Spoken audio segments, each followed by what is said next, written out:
ನಾಳೆ ಕಲಬುರಗಿಯಲ್ಲಿ ಕೋಲಿ ಕಬ್ಬಲಿಗ ಸಮಾಜದಿಂದ ಕೋಲಿ ಕಬ್ಬಲಿಗ ಹಾಗೂ ಪರ್ಯಾಯ ಪದಗಳನ್ನು ಎಸ್ಟಿಗೆ ಸೇರಿಸುವಂತೆ ಒತ್ತಾಯಿಸಿ ಕೋಲಿ ಸಮಾಜದಿಂದ ಪ್ರತಿಭಟನೆ ಹಮ್ಮಿಕೊಳ್ಳಲಾಗಿದೆ. ಇನ್ನು ನಾಳೆ ಹೋರಾಟದ ಬಗ್ಗೆ ಕೆಲವರು ಗೊಂದಲ ಕೂಡ ಸೃಷ್ಟಿಸಿದ್ದಾರೆ. ಮುಖಂಡರು ಕೂಡ ಹೋರಾಟ ಕೈ ಬಿಡಬೇಕೆಂದು ಹೇಳ್ತಿದ್ದಾರೆ.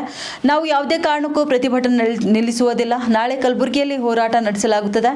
ಇನ್ನು ಯಾದಗಿರಿಯಲ್ಲಿಯೂ ಕೂಡ ಕೋಲಿ ಕಬ್ಬಲಿಗ ಸಮಾಜದ ಮುಖಂಡ ಸುಭಾಷ್ ಕಟ್ಕಟಿ ಅವರು ತಿಳಿಸಿದ್ದಾರೆ. ಯಾದಗಿರಿ ಜಿಲ್ಲೆಯಿಂದ ಹೆಚ್ಚಿನ ಸಂಖ್ಯೆಯಲ್ಲಿ ಕೋಲಿ ಸಮಾಜದ ಬಾಂಧವರು ಹೋರಾಟದಲ್ಲಿ ಭಾಗವಹಿಸುವಂತೆ ಕಟಕಟಿ ಅವರು ಮನವಿ ಮಾಡಿಕೊಂಡಿದ್ದಾರೆ. ಇನ್ನು ಮನವಿ ಮಾಡಿದರೂ ಕೂಡ ಯಾವುದೇ ಕಾರಣಕ್ಕೂ ಹೋರಾಟ ಕೈ ಬಿಡುವುದಿಲ್ಲ. ತಾವು ಹೆಚ್ಚಿನ ಸಂಖ್ಯೆಯಲ್ಲಿ ಸಮಾಜದ ಜನರು ಭಾಗವಹಿಸುವಂತೆ ಎಲ್ಲರಲ್ಲೂ ಮನವಿ ಮಾಡಿಕೊಂಡಿದ್ದಾರೆ. ಎಲ್ಲರಿಗೂ ನಮಸ್ಕಾರ. ನಾನು ಸುಭಾಷ್ ಚಂದ್ರ ಕಟ್ಕಟಿ, ಯಾದಗಿರಿ ಜಿಲ್ಲೆಯ ಕೋಲಿ ಸಮಾಜದ ಮುಖಂಡರು. ನಾನು ಇವತ್ತು ಎಲ್ಲ ನನ್ನ ಕುಲ ಬಾಂಧವರಲ್ಲಿ ಕೇಳಿಕೊಳ್ಳುವುದೇನೆಂದರೆ, ನಿನ್ನೆ ಆಗಿರ್ತಕ್ಕಂಥ ಕೆಲವು ಹೇಳಿಕೆಗಳಿಗೆ ನಮ್ಮ ಸಮಾಜದಲ್ಲಿ ಗೊಂದಲ ಉಂಟಾಗಿತ್ತು.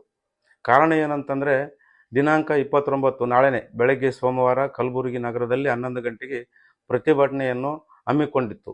ಅದಕ್ಕಾಗಿ ಕೆಲವು ಮುಖಂಡರಿನ ನಮ್ಮ ಸಮಾಜದ ಮುಖಂಡರು ಈ ಒಂದು ಪ್ರತಿಭಟನೆ ಕೈ ಬಿಡಬೇಕು, ನಾವು ಅಲ್ಲಿ ಮಾತಾಡಿವಿ ಇಲ್ಲಿ ಮಾತಾಡಿವಿ ಅಂತ ತಿಳ್ಕೊಂಡು ಹೇಳಿಕೆ ನೀಡಿದ್ದಾರೆ.